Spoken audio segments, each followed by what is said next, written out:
Hi guys, welcome to Cricket Chat with Venkatesh.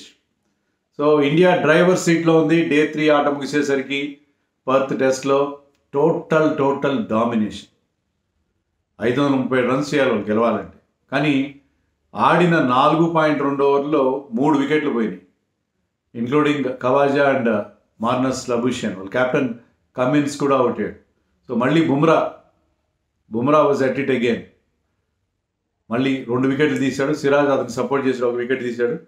So India just రేపు match గెలవడానికి సిద్ధంగా ఉంది, ఎలాంటి సందేహం లేదు. ఇండియా ప్రకృతి మనది పగబడితే తప్ప ఇండియా మ్యాచ్ గెలిచి తీరుతుంది. అంత అద్భుతంగా మన వాళ్ళు పర్ఫామ్ చేశారు. నేను 1977-78లో ఇండియా ఆస్ట్రేలియా గడ్డ మీద సాధించిన మొట్టమొదటి విజయం నుంచి చూస్తున్నాను.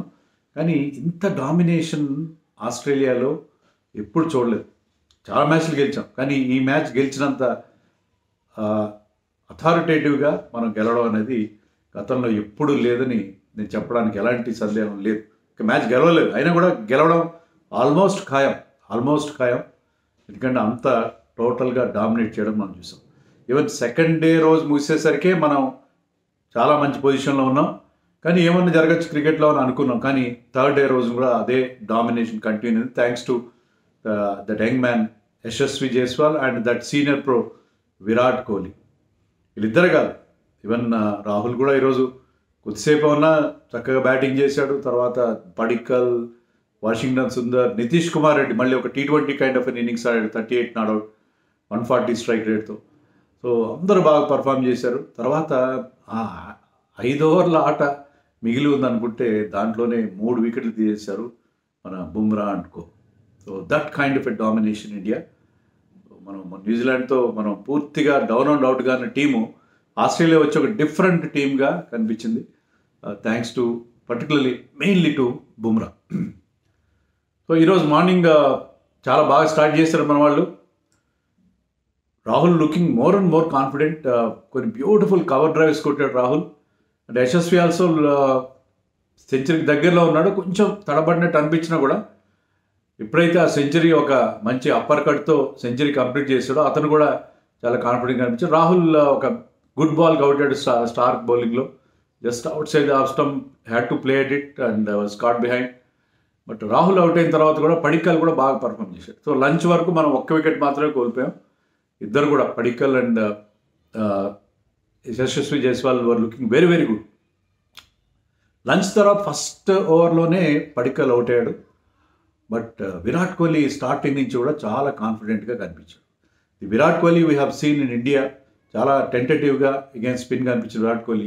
ఆస్ట్రేలియా కండిషన్స్ ఎప్పుడు అతనికి బ్రహ్మాండంగా సూట్ అవుతాయి, అదే అక్కడ మనకు చూపించారు. Virat Kohli look very very confident right from the beginning.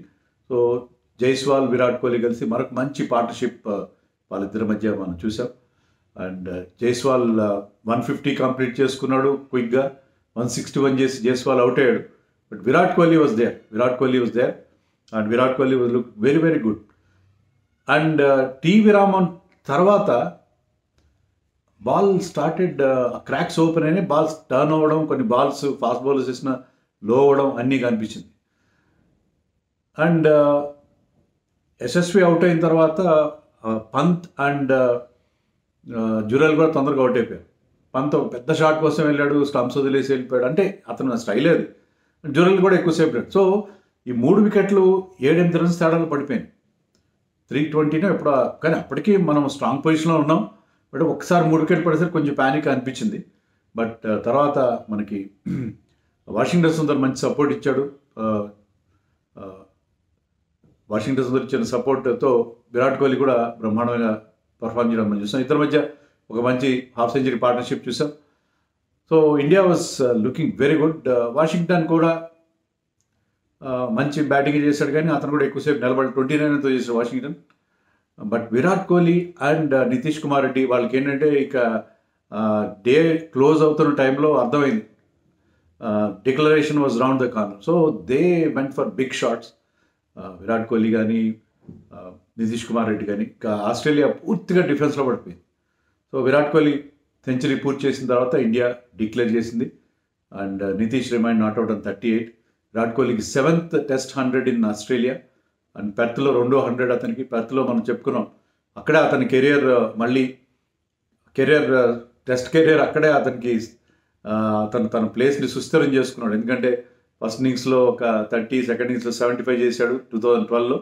So మళ్ళీ ఇప్పుడు అతని మీద డౌట్స్ వచ్చిన టైంలో he has proved himself once again.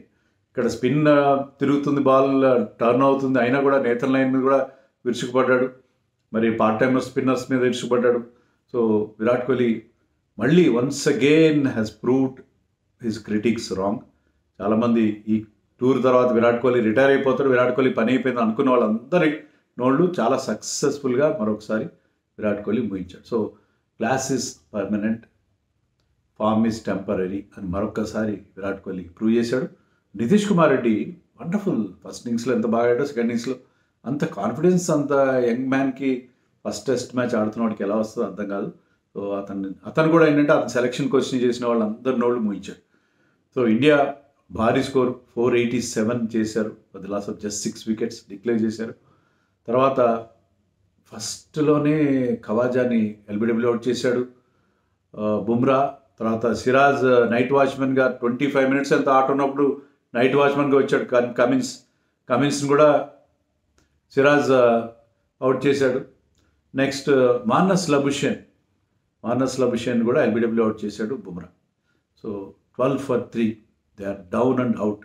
పూర్తిగా మాత్రం వాళ్ళకి కత్తి వేటుకు నిత్తురు చుక్క లేనట్టుగా ఉన్నారు. వాళ్ళ పరిస్థితి అలా ఉంది, అంత దారుణమైన సిచ్యుయేషన్లో ఉన్నారు ఆస్ట్రేలియా. మాత్రం వాళ్ళకి ఎక్కడ ఎలాంటి ఒక బ్రైట్ నోట్ అనేది కనబడని పరిస్థితి. సో ముఖ్యంగా Day 3 రోజున ఇండియా ఇంత డామినేషన్ చాలా అరుదుగా చూస్తాం. మన ఎడిలైట్ టెస్ట్లో 2003లో ఆల్మోస్ట్ 1 డే ఆడినట్టున్నారు లక్ష్మణ్ అండ్ ద్రావిడ్. అప్పుడు ఎంత డామినేట్ చేసామో అంతకంటే డబుల్ డామినేషన్ ఇక్కడ మనం చూసాం. So wonderful days cricket, wonderful start to the tour by team India. మరి రేపు ఏదో ఒక పాయింట్లో మరి first session, second session, third session 2 రోజులు టైం తీసుకోండి మన బౌలర్స్. ఎందుకంటే highest score to chase in the 4th innings 418 by West Indies against Australia.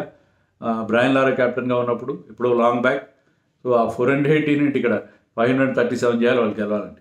గెలుపు ఇంపాసిబుల్, ఈవెన్ డ్రా చేసుకోవడం కూడా సాధ్యమయ్యే పరిస్థితి కాదు. ఆ పిచ్ పైన క్రాక్స్ ఓపెన్ అయినాయి. సో రేపు ఏదో ఒక పాయింట్లో India we are going to celebrate this win by India. Wonderful win.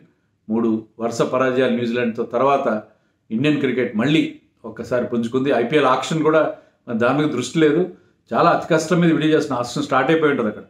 So అతి కష్టం మీద వీడియో చేస్తున్నాను, మీరు ఎప్పుడైనా చూడండి. వీడియో అయితే చేసి పెడతాను, ఎందుకంటే ఈ మూమెంట్ కూడా మనం సెలబ్రేట్ చేసుకోవాలి. సో మనం ఆక్షన్ వైపు వెళ్ళిపోదాం. ప్రస్తుతానికి అయితే సెలవు. ఆక్షన్ గురించి కూడా మీకు ఎప్పటికప్పుడు అప్డేట్స్ అందిస్తాను.